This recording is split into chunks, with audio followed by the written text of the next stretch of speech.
Yeah, thanks all for coming. It's brilliant to see everybody.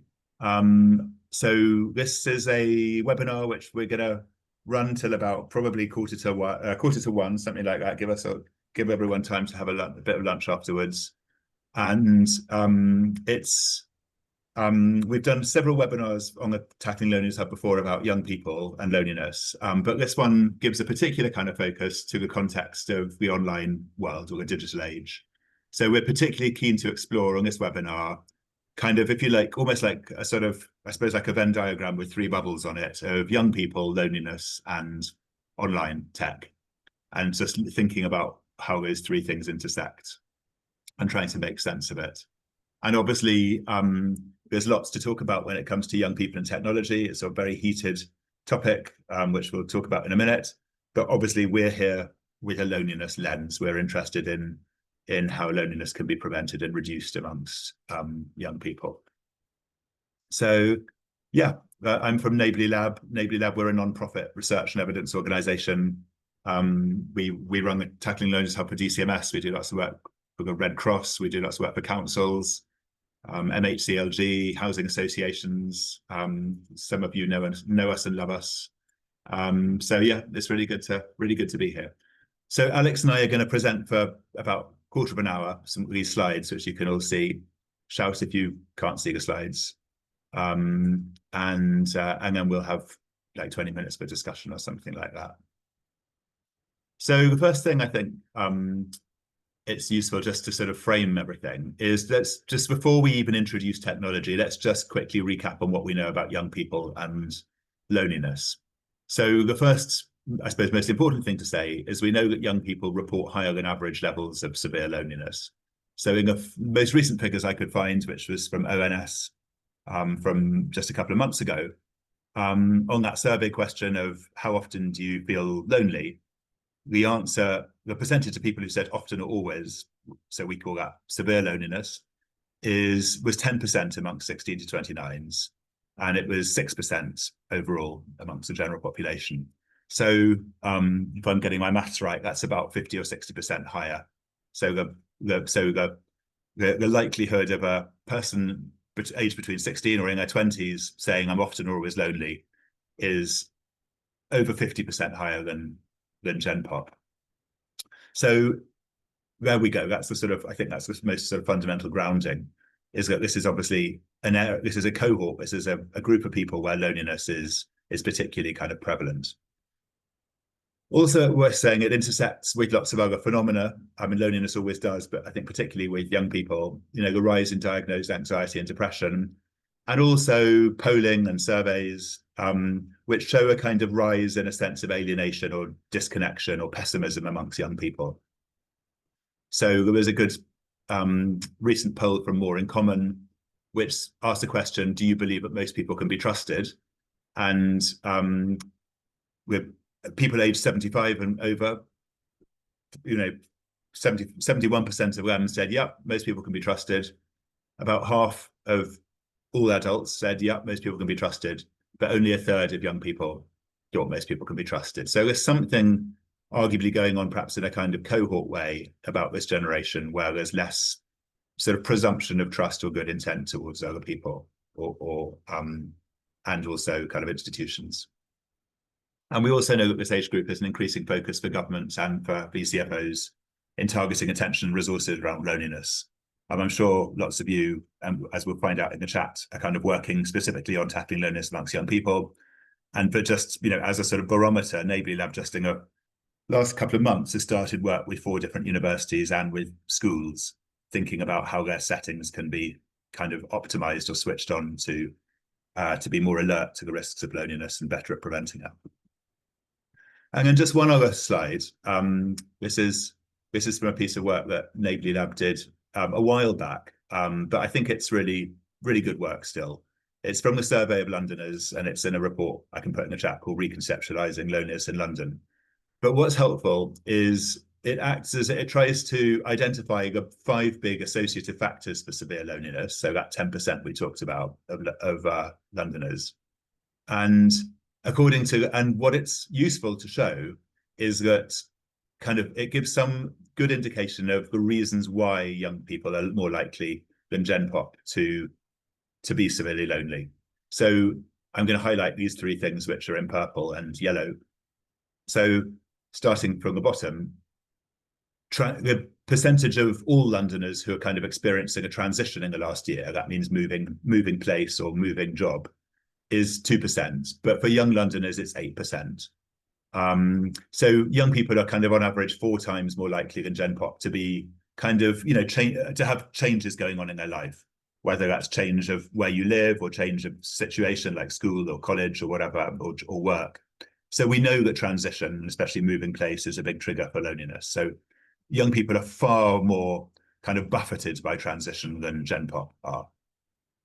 The second thing, which I think the other two things which I think are worth highlighting is acute poverty is a big associative factor with severe loneliness, and young people are much more likely than average to be acutely poor. So to have constraints based on them in terms of their ability to socialize, and pressures on them as well imposed by acute poverty. And then also to the extent to which being in a kind of relationship or cohabitation is an insulating factor against loneliness, young people are half as likely as Gen Pop to be in a relationship, twice as likely to be single.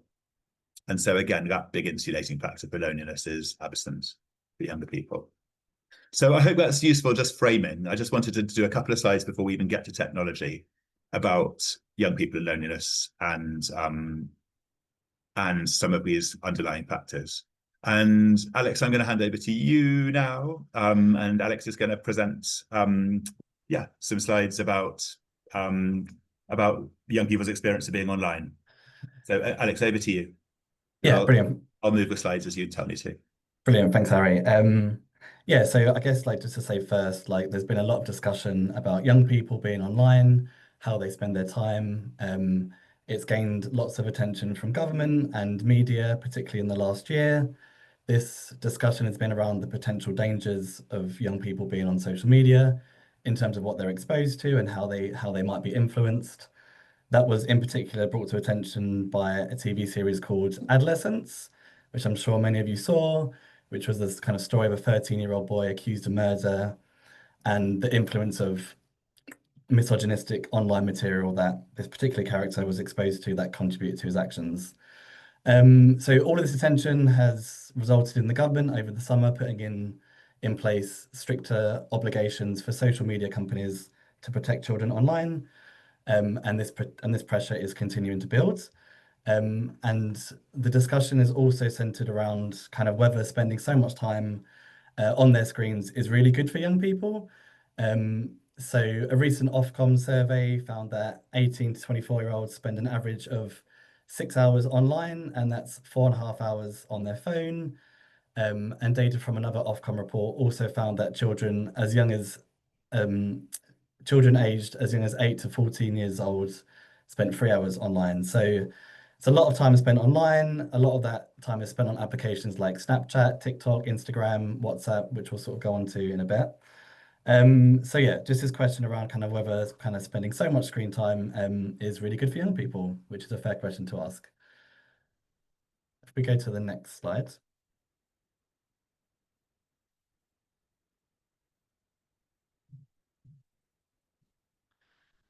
Oh yes, and so this is just the kind of Ofcom data, so showing the kind of 18 to 24-year-olds spend the most time online, and that is the kind of younger cohort and that cohort that are more susceptible to kind of experiencing loneliness. So if we go to the next slide.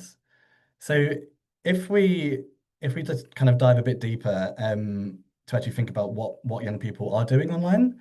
So a recent study that we worked on with Snapchat, which I'll speak to in a moment, it basically shows that young people are doing a massive mix of different things online, as much of a mix of things that we might be doing offline. So as you can see on this chart, this is how young people are spending their time across different platforms.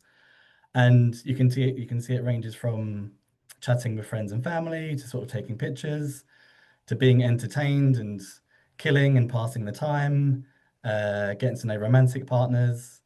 And if we go to the next slide, It's also things like kind of helping them to relax, staying up to date with current events, trends, and news, um, learning things, finding work opportunities.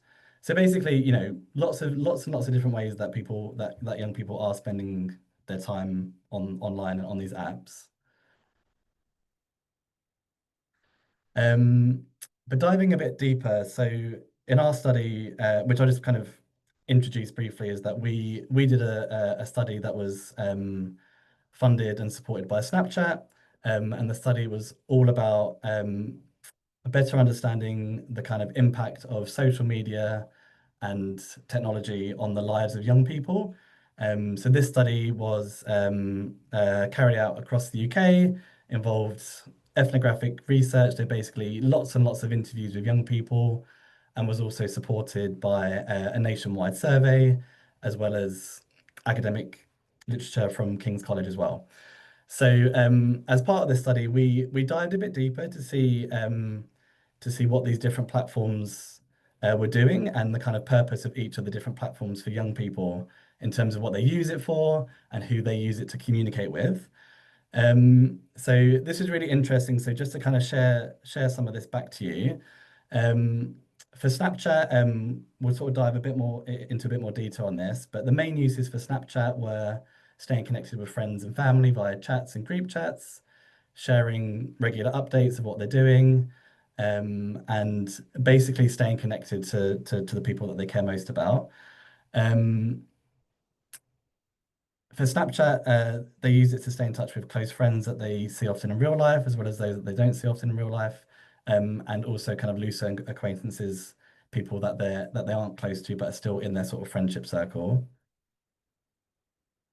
In terms of the next platform, um, so on Instagram, this was much more used for seeing kind of friends' life updates via posts and stories, and sometimes kind of sharing updates of their own, seeing the latest news from celebrities and people and teams and brands that they follow, um, and and also kind of viewing and sharing entertainment and reels and kind of generally being entertained. So if we can see what this is most used for, it's kind of the focus here is more about being entertained, watching videos, seeing content from friends, and killing and passing the time. Um, and also kind of staying in touch with friends that they see in real life and don't see in real life as well. For each of these as well, on the right box, you can see the words that the young people use to associate with these different platforms. So Instagram's being seen to be more friendly, interactive, exciting, informative, and relatable. So if we go to TikTok, unsurprisingly, the main use of this was kind of watching short form videos that resonate with personal interests, mostly used for kind of entertainment, to watch videos, and to kill and pass the time, um, but also in some way used for communication with friends, but a lot less than the other two platforms. And they saw this as being interactive and exciting as the main words to kind of describe it. And then the final sort of deep dive on the platform on the next slide is WhatsApp. So this was seen as a kind of safe, private space for kind of staying connected with close friends, family and trusted groups, used for everyday conversations, planning and support. And yeah, as I say, most useful for sort of chatting with friends and family, much less about sharing online content from friends. And a real focus on sort of staying in touch with people that they see in real life as well. And quite interestingly, this was seen as a kind of safe and trustworthy space for the young people. I forgot to mention that the young people was kind of aged 13 to 24. Apologies for not mentioning that sooner. So yeah, so when we started to think about the sort of differences between these apps and kind of how to group them, and also ask the young people how they would group these different apps that they use in their life. We basically found there was a clear a clear distinction between two sides. So first of all, there's the kind of content and social media platforms. So these can be used, like I was saying, to kind of find out about brands and products, share personal content, kill time, stay up to date with influencers, find out or learn about things. All of that stuff that you see on the left, that is the focus of kind of content and social media platforms.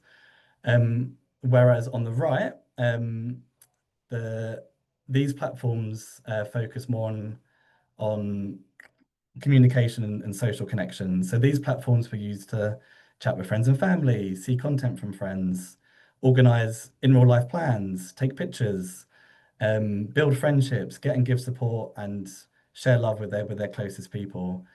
And then when we grouped it, you can see that on the left, what we found is that the apps that most associated with content and social media were the ones, again, unsurprisingly, like TikTok, YouTube, Facebook, and Instagram. And then on the right, it was what like, those that like WhatsApp and iMessage, WhatsApp, which I'm sure most of us use day to day to stay in communication and to connect socially. And then interestingly, we found that Snapchat kind of fell a bit in between these two. But actually, when we drilled down in it, was mainly a tool for communication and social connection. So we would place Snapchat on the right-hand side of this kind of Venn diagram. And I guess this is just a point just to say that like all the stuff on the right about communication and social connection is really positive and kind of warranted and needed in people's everyday lives. And the stuff on the left, I guess, serves a different purpose and is more about content and entertainment, passing the time, etc. And it's a really, I think this was one of the key findings is that there is a distinction between these two, and in particular, a distinction about the role that Snapchat plays as well.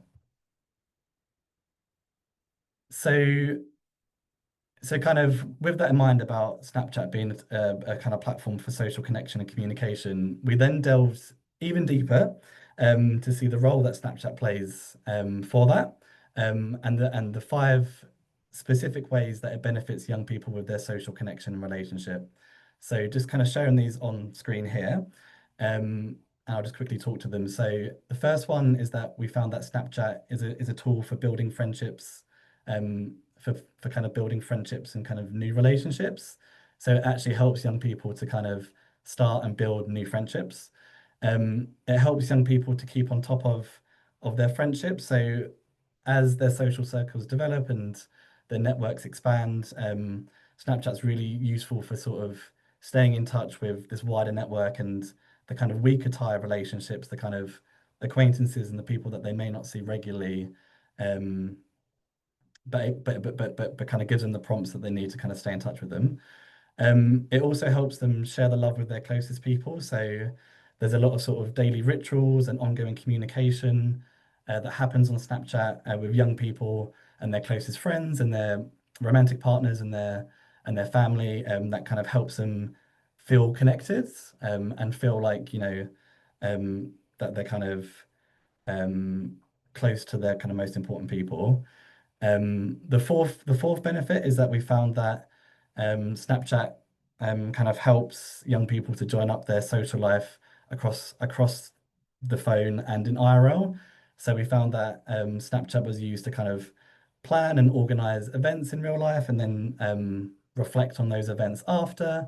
And also we found that, young people use Snapchat to kind of stay in touch when they weren't with their friends in person. So they might be chatting all day at school in person, then they go home and then they can sort of continue the conversation online, which was beneficial for them. And then finally, in the context of, age 13 to 24 and young people going through lots of change and transition, we found that having Snapchat and having access to all these friendships and this ongoing communication actually supported young people when they were going through moments of transition, which, as Harry says, can be difficult and like um, one of the main things that can sort of cause loneliness. Yeah, so those are the sort of five key benefits of Snapchat specifically that we saw. And then again, just to sort of dive deeper and just to say that all of this was underpinned by the conversations that we had with young people and some of the wonderful stories that we heard about how Snapchat and I guess how tech more generally can kind of support them. So I won't go through all of them, but I just thought I'd just kind of talk to this one here, which was an example of Jessica, who had never had a boyfriend and kind of so she was 14 in year 8, I believe. Never had a boyfriend. I wasn't that kind of confident to make the first move with people that she liked. But on this story, she actually added a guy that she saw in the hallway that was in a different class on Snapchat. So they connected on Snapchat first and then started chatting on there and kind of sharing things that they were doing and kind of things in their life. And that kind of helped the relationship blossom. And she sort of said in this quote here, we saw each other in school quite a lot and started messaging on Snapchat, which is really what brought us together. Which is a lovely sentiment. And there's a bunch of these stories that kind of underpin those 5 key benefits that I've just spoken about.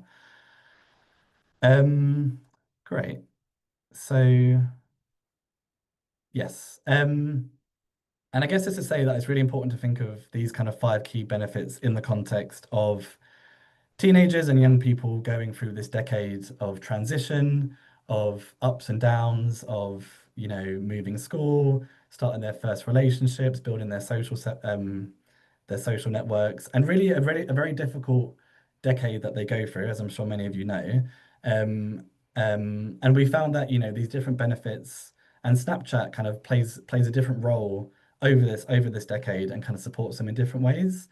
So, for example, we found that Snapchat is particularly valued by 13 to 15-year-olds because it's so useful to sort of build their friendship, the kind of first friendships in their friendship circle for the first time, and stay close to loved ones and organize plans in real life to kind of turbocharge their social life. So this age group found it really beneficial. And as we can see, that kind of makes sense because of the free benefits and the free roles that it's supporting them during that age group. And then as we sort of shift across the timeline, as young people get older and start to move to college, university, start their first jobs, it becomes more important to stay on top of friendships and kind of keep in touch with people, and to have a bit of a safety net for those big transitional life change, those kind of big transition moments. So again, really interesting just to couch this in the sort of decade of transition and just notice how the different age groups benefit from Snapchat at those different life stages.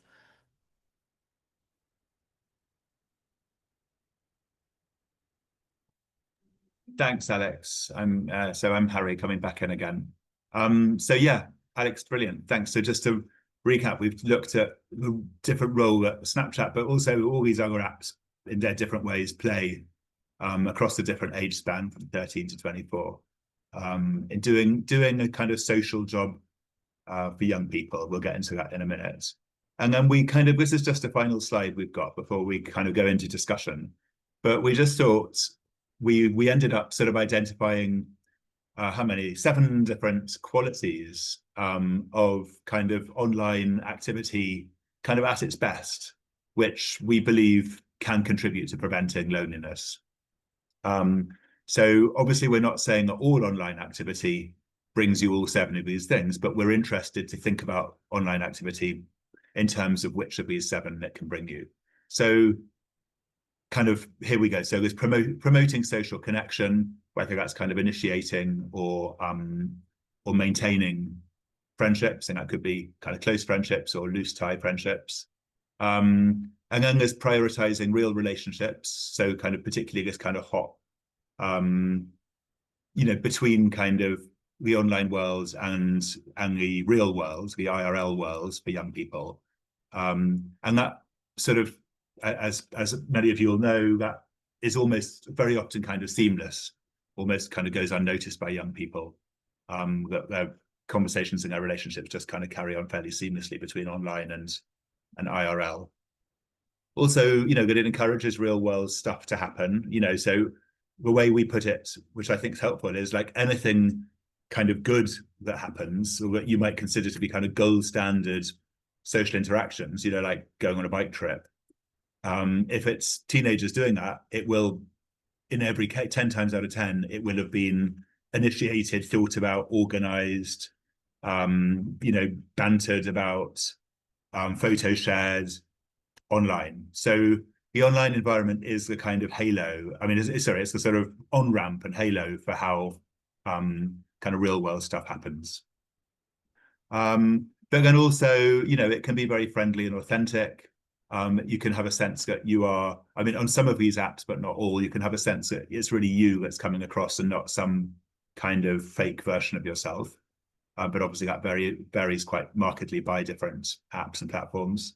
It can offer emotional support, especially perhaps in certain situations, like people who might have constraints on socializing for whatever reason, or people who are remote or isolated, let's say, because of, I don't know, living rurally or other reasons. It can be very playful and fun. So again, a sort of often overlooked feature of young people using tech online is you very, very often see this, which is the phone is being looked at by 8 eyes, not 2 eyes, and being passed around. And it's part of kind of what happens when young people kind of meet and mess about and have fun in real life.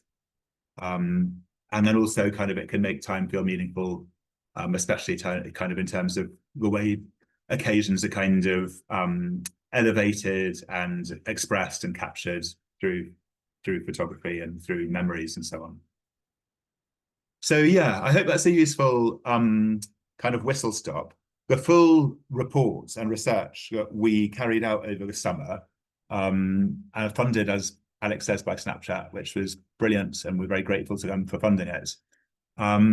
It's a brilliant piece of research. It combines all this ethnography with a big quant study as well, and lots of really useful input and literature review from King's College London.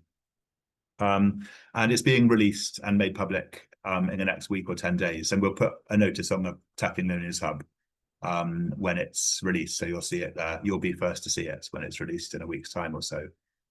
So I hope that's helpful. I'm going to suggest that I can stop screen sharing in a minute, perhaps, so we can just sort of see each other more easily. But I'm going to just give a couple of discussion prompts and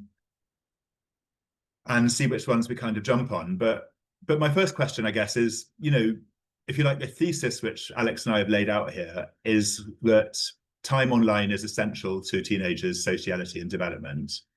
But it's not, but online activity is unequal. Some of it's good, some of it's less good.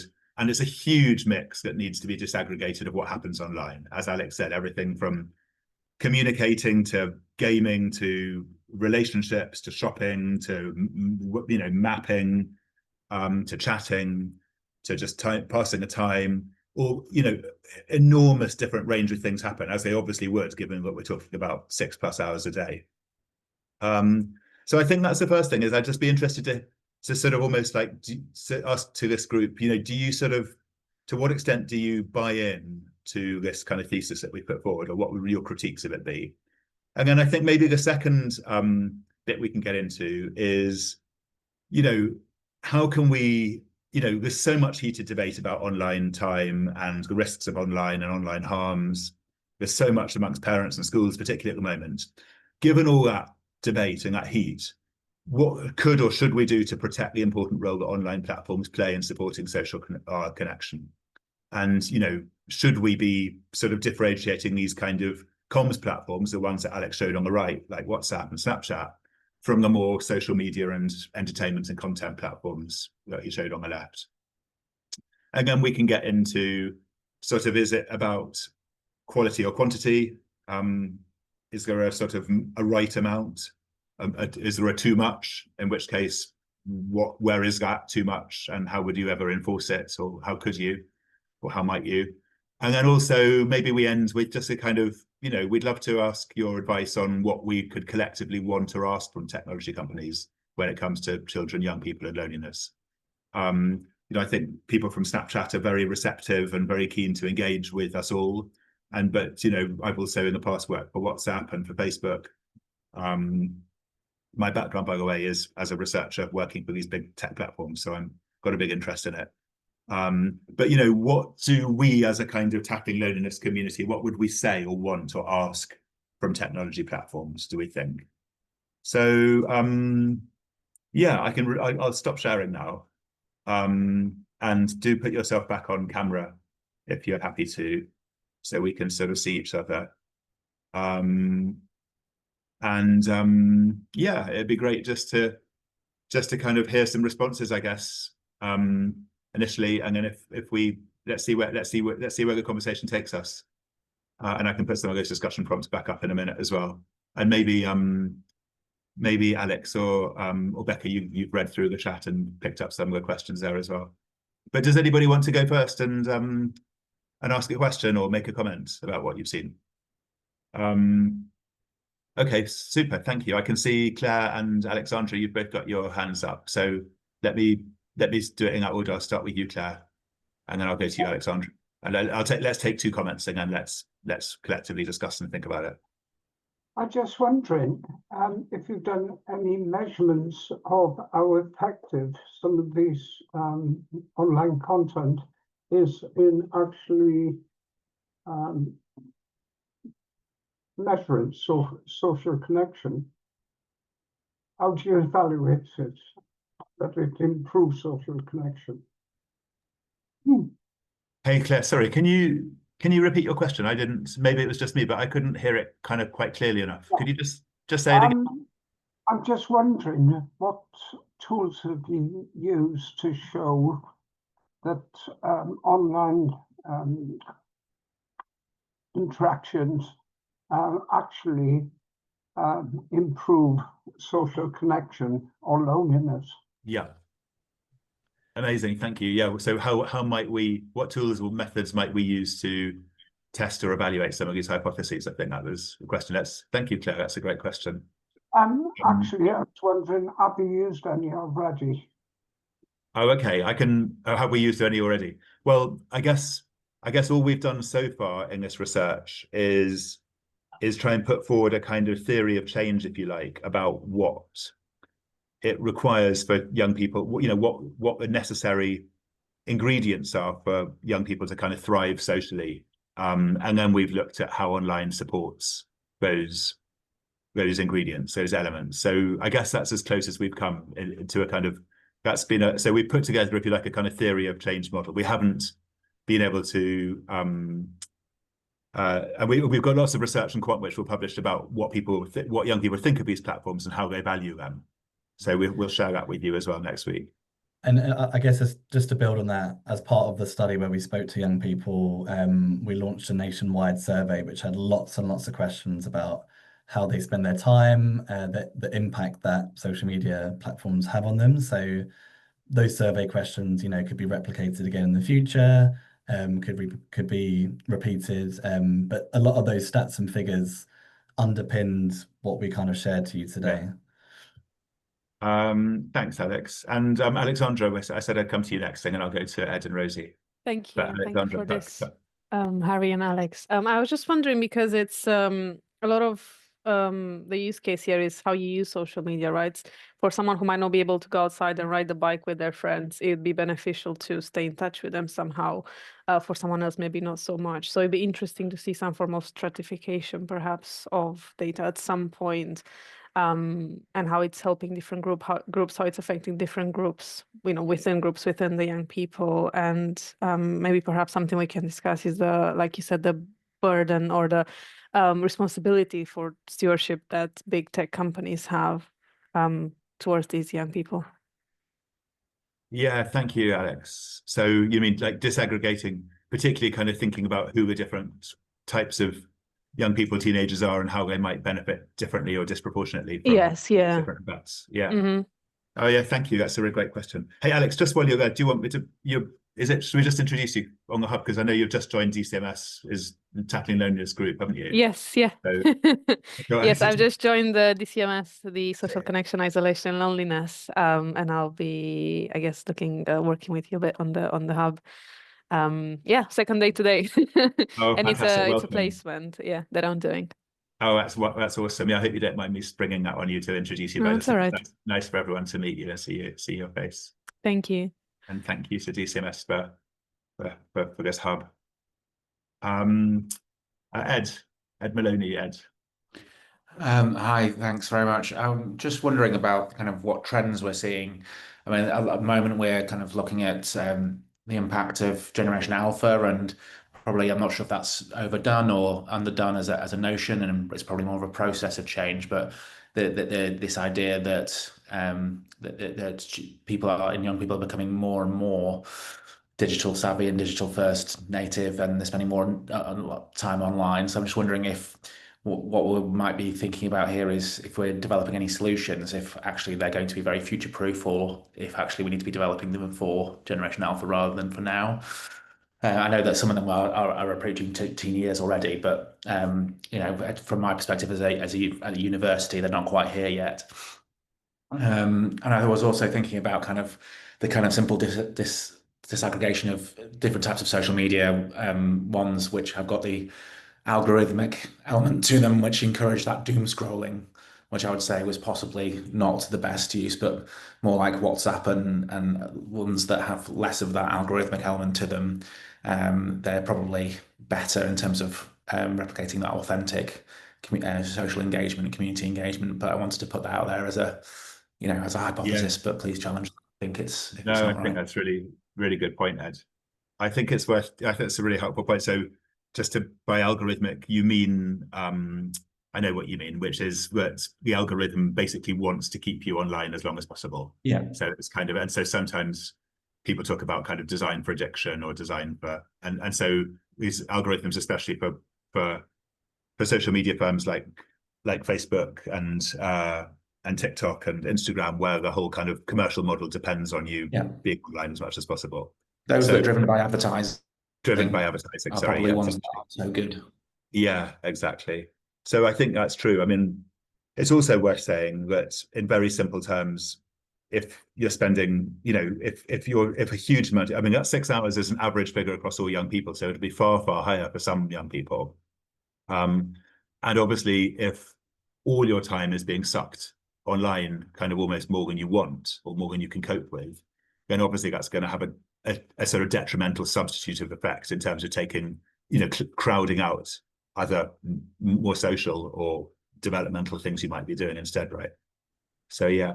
Yeah, and I think just to build on that, Harry, like there is I think you're right, Ed, there's a key distinction between, you know, time spent killing time or passing time, which might lend itself more to like the doom scrolling, watching content, and then sort of more active, meaningful time, which is what we say when it's like, you know, taking a picture of yourself and sending it to someone, or like actually chatting to people on these platforms. So that is a really key distinction, and I think that does that with our two bubbles, that is kind of the more social media content is more the doom scrolling, and the other side is the other.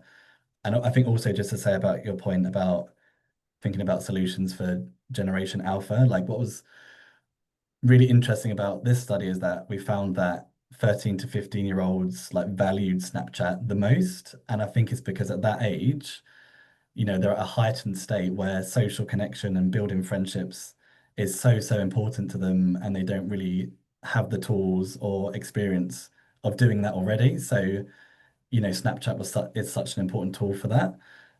So I think it's really important to think like about like for that age group and potentially younger, like they're really susceptible and they really sort of need these tools, and therefore solutions should kind of be like more aimed towards them, I think, if that makes sense. Yeah, it makes good sense. Thanks, Alex. Rosie, I'll come to you next, and just to say, yeah, I'm going to other people. It'd be great to hear from other people as well, of kind of what you think, or kind of where you're landing, or tell us about your work or how it intersects with technology. But Rosie, over to you. Awesome. Thank you so much. I've really enjoyed this presentation and seeing the research you've done.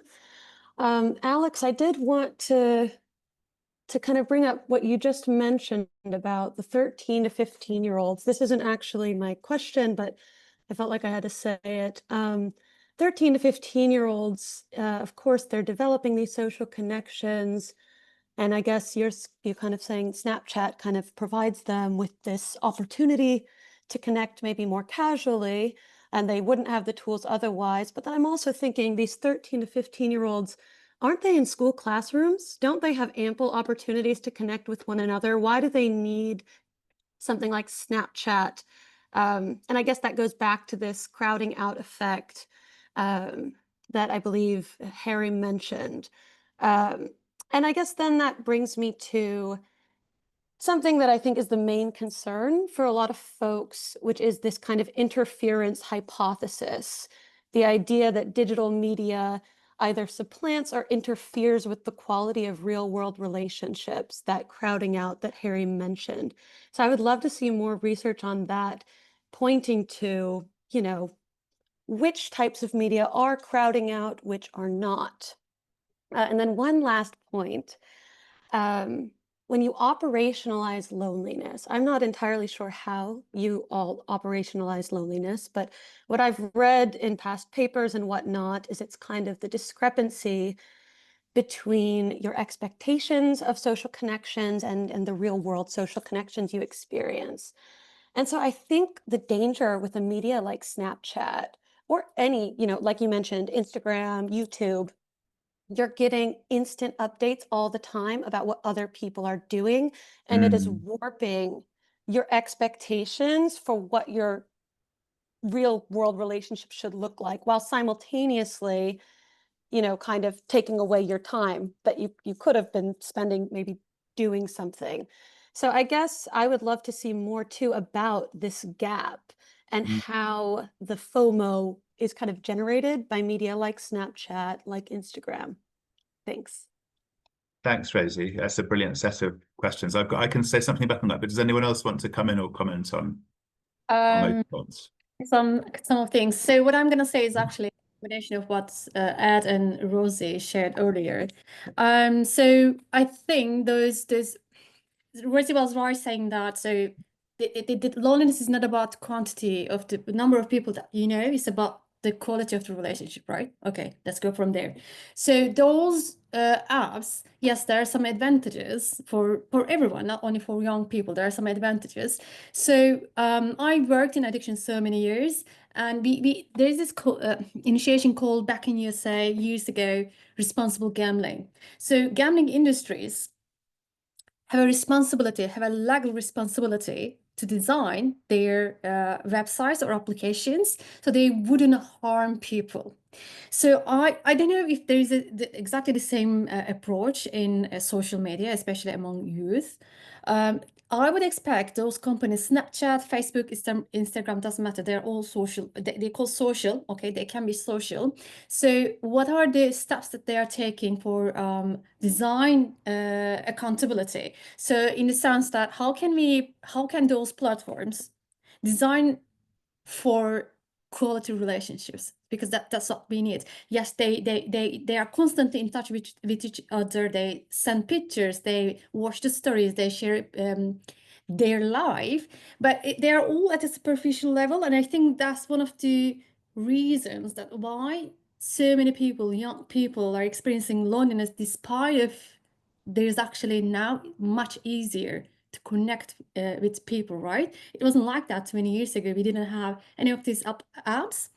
So I think their responsibilities is about not only enabling people to connect with each other from China to Italy, but also they have the responsibility to make design their application in a way young people could actually establish a meaningful relationship and quality, that they need to be able to increase those interactions, because otherwise, if you can't provide them to young people, I can't see how we can actually find a solution, mitigate with the loneliness. Does it make sense?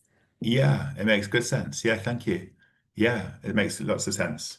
I mean, I just if I can just come back on a couple of points you made right there is first of all, I agree. I think that there is, increasingly being felt a responsibility on the part of technology platforms to ensure, that their services, so there's obviously lots of legislation that's to do with preventing harm, but I'm really much more interested as well in the more kind of positive environment of how these technology providers can almost act as a kind of steward for the young people whom they serve and make sure that they, do have high quality interactions as well. So I agree with you. And I think it's very similar to a university or school setting, as Ed was saying, is like if you're running a university and you're looking after, tens of thousands of 18, 19-year-olds, you would have a duty of care towards them and to thinking about how they mix and meet and how they socialize and to be alert to the risks of loneliness.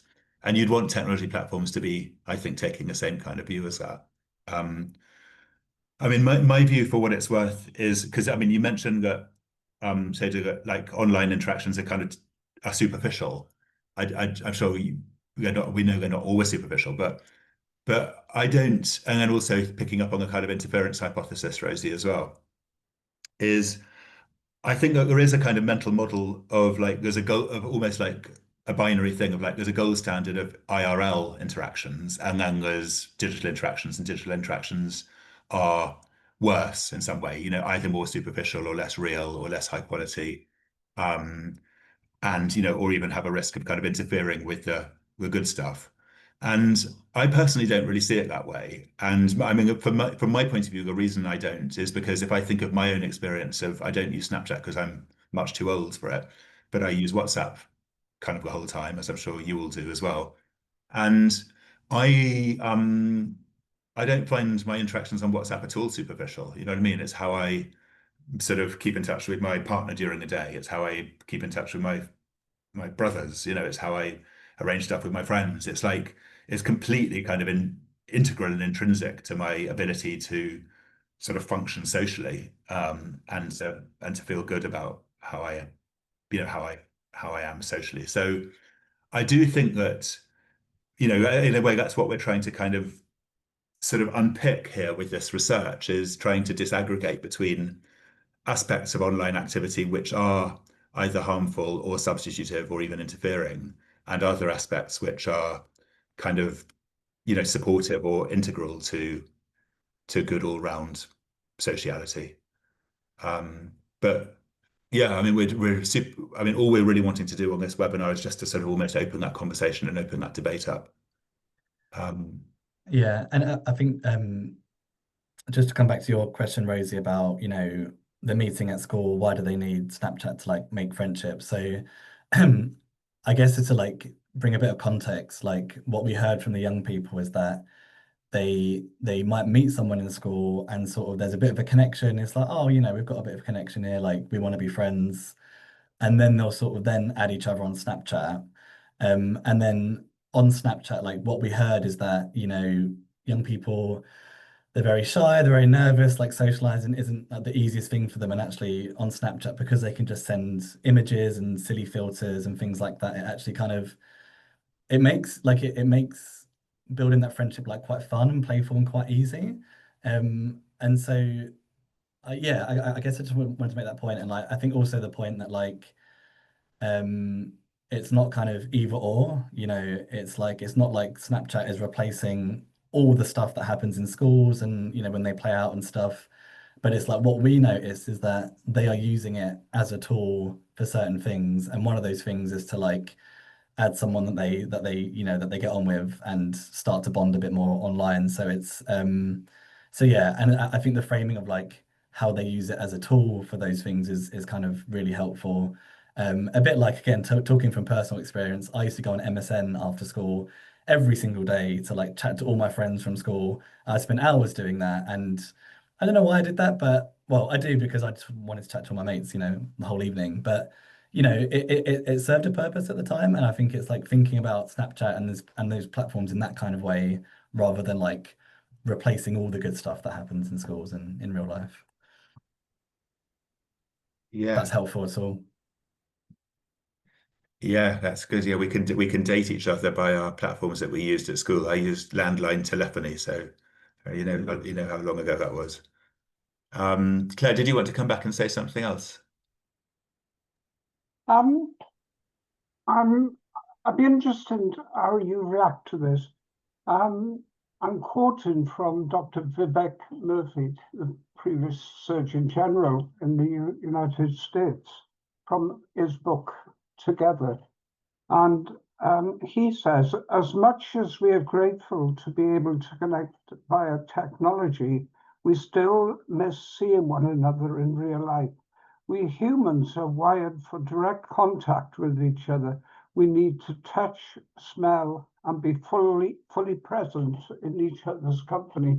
And I think that quote captures much of our discussion over the last half hour. Yeah. I was just wondering how you react to that. Yeah, I think it's a great quote, and I don't think anyone would doubt. And also, there's lots of science about the power of touch, for example, and of direct contact. So, because I don't think there's any doubt that there's something special and precious, and about real life time together and interactions. I mean, there's no two ways about that. I think what's interesting is to try and explore the ways in which online time, given us so much of it, and how it can be optimized to support what you've just talked about, Claire. That how you can have more, how the two things can work together and not get in each other's way, or sorry, rather than how technology can not get in the way of in real life interaction. But yeah, thank you. I think that's a really good reminder of like almost like what's kind of most precious about real life contact and interaction. Yeah, and you're right, it needs to be safeguarded and maintained all the time.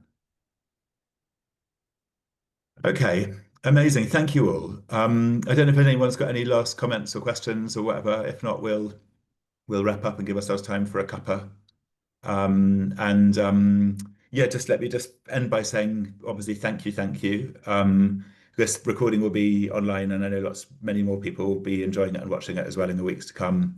And we'll let you all know when the research comes out. Thanks, everyone. And also, if it's there's a wonderful section on the Tackling Learners Hub all about technology, so find that and come and join the carry on the debate on the hub itself. And thank you all for coming, and lovely to see you, and see you all soon. Thanks, everyone. Thank you. Bye.